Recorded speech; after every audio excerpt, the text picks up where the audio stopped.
We have an update for you tonight on a story we've been following. It's still not clear, unfortunately, though, what is causing the odor at Brennen Elementary School here in Columbia. The problem forced the entire school to move to e-learning today, and crews spent hours there looking for the source of the problem. But district leaders tell News 19 tonight they still don't have an answer. Here's News 19's Zoe Henry. How long has this been happening, and what is it?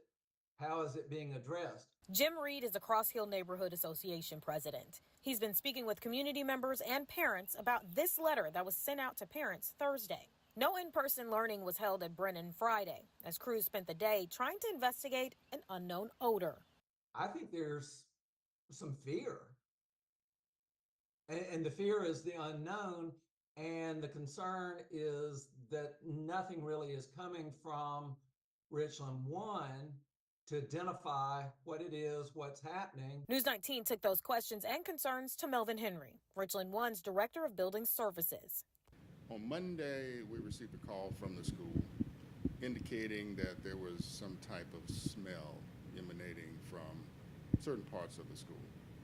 So we started our investigation there on Monday afternoon and started our standard protocol. Henry says there were several tests run in the building for what he described as a mildewy scent. And we want to make sure that there's not any elevated issues, elevated items such as mold. Everyone is aware of mold issues and the repercussions. So that testing was completed. We also looked at carbon dioxide, we looked at carbon monoxide, and we continue that testing. When asked about previous air quality testing, Henry answered this. Prior to this situation, was there any kind of air quality test done at that school? Prior to this situation, I'm not aware.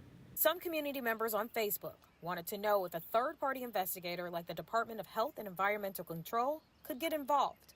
But according to DHEC, because there are no state or federal laws, regulations, or standards for mold or indoor air quality, DHEC cannot test, monitor, or inspect for mold or indoor air quality in homes or public buildings. Henry adds the investigation will continue into the weekend. Zoe Henry, News 19, WLTX. Well, we asked Richland 1 officials about when students will return to in-person learning, and Richland 1 tells us tonight in response that they will have that information when it's available, and of course when we find that out, we will pass it along to you.